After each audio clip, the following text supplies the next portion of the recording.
Wow! G Bumpy 2000 here, back with some more Slappy's Nightmare. Let's pick up where we left off last time. Chapter 9. Jimmy didn't answer the question. Instead, he picked up the yellowed stack of pages and read a long section softly to himself. "What do I have to do?" Slappy whined. "Tell me." Jimmy finished reading, then slowly set the pages down. "I just put a curse on you, Slappy," he announced. Normally, Slappy would crack a joke when Jimmy said something like that. But now, he gazed weakly at the ventriloquist. "A curse?"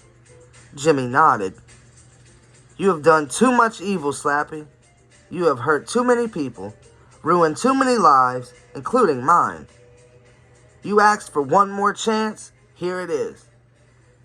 The only way you can stay alive is to do good."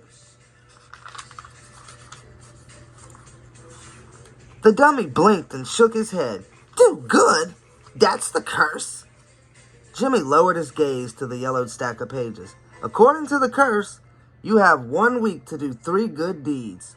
Slappy groaned. "Good deeds?" he murmured weakly. "You have to do 3 good deeds and no evil," Jimmy continued. "If you don't do the 3 good deeds in a week, you will fall asleep and never come to life again." "Please," Slappy begged, grabbing Jimmy's sleeve. "I can't." "Anything but that. Do good deeds. This is a nightmare. This is my worst nightmare."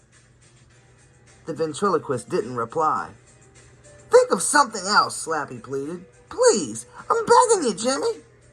"Too late," Jimmy replied coldly. "I read the words of the curse. You have no choice, if you want to stay alive." He picked up the pages. "If you'd like me to put you to sleep right now—" "No!" the dummy shrieked. Okay. I'll do it." "I'm going to be watching you," Jimmy warned. "I'm going to watch your every move. One slip and you're going on the log pile. You're history." The dummy uttered a weak cry. "3 good deeds," he muttered, blinking his eyes rapidly. "3 good deeds." Jimmy turned to the door. "Georgia, you can come in now," he called. "I have a surprise for you."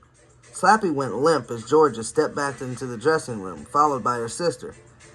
"Yes?" she asked shyly, brushing her dark hair off her forehead. "I found a new Slappy dummy," Jimmy told Georgia, showing her the dummy in the crate. "So I don't really need the old one anymore." "Really?" Georgia replied. Jimmy could see the growing excitement on her face. "Since you like puppets and dummies so much, I'm going to give you the old Slappy to you," Jimmy announced. He picked up the dummy and placed it in Georgia's arms. "Wow, I don't believe it," she exclaimed happily. "What do I get?" Stella demanded angrily. "How come Georgia always gets whatever she wants and I never get anything?" She turned to Georgia. "That dummy is so ugly. Mom probably won't even let it in the house." "I think he's beautiful," Georgia replied, cradling Slappy in her arms. "Thank you, Mr. O. James. I'll take really good care of him, I promise." "Do you have one for me?" Stella demanded, tugging at the sides of her purple cap. "It's my birthday in a couple of months." "Stop it, Stella," Georgia whispered through gritted teeth. "You know you're not interested in dummies. For once in your life, stop acting jealous all the time." "You're stupid," Stella replied with a sneer. She crossed her arms tightly over her chest and stuck out her tongue at Slappy. "You're stupid, too." Georgia thanked Jimmy several more times. Then she turned and ran out the door, hurrying to show her mother her prize. Jimmy could hear Stella complaining and whining all the way down the back hall. For a long while, he sat staring at the empty doorway. His thoughts were troubled. "I'm happy to be rid of Slappy," he told himself. "But will Slappy really change? Will he do 3 good deeds? Was it right to give him to Georgia? Or have I done something really horrible here today?" Chapter 10. Georgia pushed a stack of magazines aside and sat on the edge of her bed. She balanced Slappy on her knee. She worked her hand through the hole in the back of his sport jacket, Her fingers fumbled for the controls to his eyes and mouth. "Tell me, Slappy," she said, turning the dummy's head toward her. "Do you hear all the noise? What's all that barking and howling outside?" "It's raining cats and dogs," she made Slappy say in a high Mickey Mouse voice. The dummy's wooden jaws clicked loudly as Georgia pulled the controls. "Ha ha!" Stella groaned from the other side of the bedroom. "That's so funny, I forgot to laugh." "Shut up, Stella," Georgia snapped. "You're pitiful," Stella sneered. "Go away," Georgia cried angrily. "If you don't want to hear me practice with Slappy, why are you in here? Why do you have to finger paint on my desk? Why you can't finger paint in your own room?" Stella leaned over the desk, rubbing her bright blue paint-covered hands across the paper in front of her.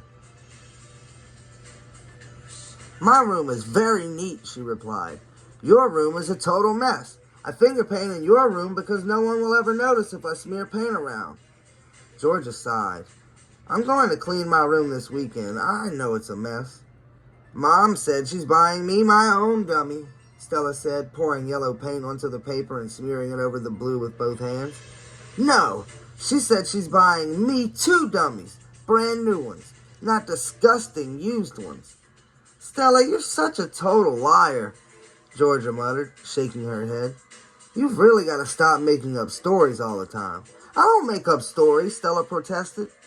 "Mom is really worried about you," Georgia continued. "Telling lies is such a sick thing." "You're sick," Stella shot back. Georgia turned to Slappy on her lap. "Do you know another word for liar?" she asked him. "Stella," she made Slappy reply. Stella opened her mouth to say something, but their mother burst into the room. Mrs. Boonshoft stumbled over George's backpack on the floor. She grabbed the bookshelf to keep from falling. Several books, a box of computer discs, a rolled-up poster, and a stuffed panda toppled from the shelf and landed in a pile of dirty clothes. "Georgia, what are you doing now?" her mother demanded sharply. "Practicing with Slappy. But you promised you'd clean up this pigsty," Mrs. Boonshoft cried, kicking at the tangled pile of jeans and t-shirts. "She can't. She's a pig," Stella chimed in. "You keep out of it," Mrs. Boonshoft snapped. "What are you doing in here, Stella? You got blue finger paint all over George's desk." "Who cares?" Stella replied. She kept swirling her hands in the thick, gooey paint. "Georgia never uses her desk. She has to study on the floor because there's too much stuff piled on the desk."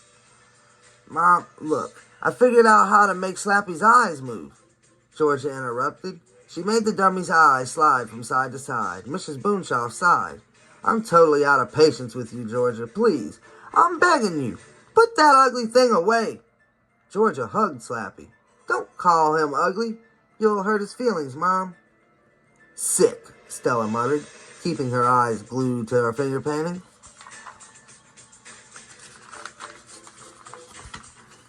"Keep out of it," Mrs. Boonshoft repeated sharply. She stepped over the dirty clothing and several books and CD cases to get to Georgia's bed.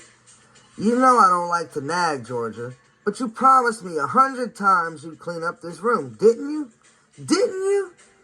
Georgia fiddled with Slappy's bow tie. "Well, after dinner you said you'd come up here and clean up," her mother continued. "And now I find you sitting surrounded by junk, playing with that puppet." "It's not a puppet," Georgia insisted. "I just got him, Mom. I want to practice. You know, work up a comedy act that I can perform at school." "Work on your room instead," Mrs. Boonshoft replied. "I mean it this time, Georgia. You want to go to Allison's birthday party tomorrow night, right?" "Of course," Georgia exclaimed. "Well, unless this room is entirely clean and neat by tomorrow, you can't go." Georgia opened her mouth to protest. Mrs. Boonshoft raised a hand to signal for silence. "Not another word. If the room isn't clean, you stay home." She made her way carefully back to the door. Then she turned to Stella. "You out. Right now. Georgia can't clean up with you in here making it even messier." "Fine," Stella groaned. "No problem." She jumped up from the desk and marched out of the room, holding her paint-dripping hands out in front of her. "Stella, stop! You have to clean up your paints," Georgia cried. You can't just leave them all there. Stella giggled and vanished out of the door. Georgia uttered an angry cry. She set Slappy down carefully against the headboard of her bed. Then she stood up and gazed at the mess. "This will take all night," she muttered unhappily. "Where do I start?" Her eyes moved from the pile of dirty clothes to the stacks of books and magazines, to the blue-yellow finger paint dripping wetly down the side of her desk. "Keep it together, Georgia," she instructed herself, tearing at the sides of her brown hair. "Don't lose it. Keep it together. You can do this." She cleaned up for a while. She picked up a few things from the floor, but it was so boring. Yawning, she returned Slappy to her lap and tried out a different, deeper voice for him. No, the new voice made her cough. "I'm going to bed," she told the dummy sleepily. She set him down on the floor. I know. I haven't finished cleaning up. I haven't really started, but I can do it in the morning." A few minutes later, Georgia called good night to her mother, turned off the light, and climbed into bed. Down on the floor, Slappy listened to George's breathing. When it became soft and slow, he figured she was asleep. He sat up straight. He stretched his arms over his head. He climbed eagerly to his feet. "Look out, everyone," he whispered. "Here comes Slappy." Chapter 11. Moonlight flooded through the bedroom window, sending pale white light over the cluttered room. Slappy shuffled silently into the light. He stretched again and bent his legs, testing them. He had to play dead for so long, sitting limp and lifeless, his whole body ached to move. He turned and gazed at Georgia, sleeping soundly now on her side, dark hair falling all over her forehead, one arm stretched above the bedspread. "Can I do this?" Slappy wondered. "Can I really do a good deed?" The disgusting thought made his whole body shudder. "Thank goodness I only have to do 3 good deeds," he thought bitterly. "When they are done, the curse will be lifted, and I can figure out how to take my revenge on that idiot Jimmy O. James," he sighed. "Oh well, might as well get started." Moving silently, he began cleaning up George's room. He picked up magazines and stacked them neatly on a shelf. He found a laundry bag in the closet and carefully stuffed the dirty clothes in it. "I can't believe I'm doing this," he moaned to himself. "Is this really me, Slappy? Bending and stooping, cleaning someone's bedroom?" He worked for hours. He arranged George's collection of stuffed bears neatly in their cabinet. He gathered up all the candy bar wrappers, soda cans, and empty potato chip bags and folded them carefully into the wastebasket. He swept up crumbs and dust balls and paper scraps. He carefully closed up the finger paints and wiped the spilled paint off the desk with a damp sponge. When he finally finished cleaning and straightening, the moon was sinking. A red morning sun was starting to rise. Slappy took one last look at the work he had done. Beautiful! Even in the dull, dawning light, the bedroom practically sparkled. "One good deed down," he told himself, pressing a wooden hand over his mouth to stifle a weary yawn.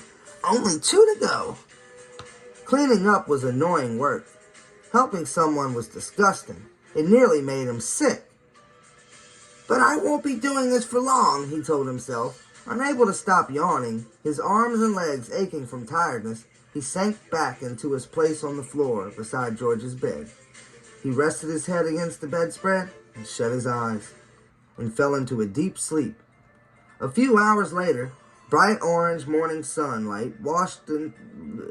Let me retry that last line. A few hours later, bright orange morning sunlight washed in through the window as Georgia woke up.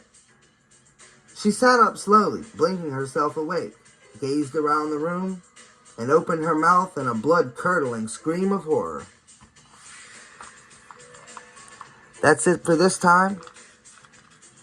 I'll catch you next time with more of Slappy's Nightmare. We'll read a few more chapters then. Sayonara.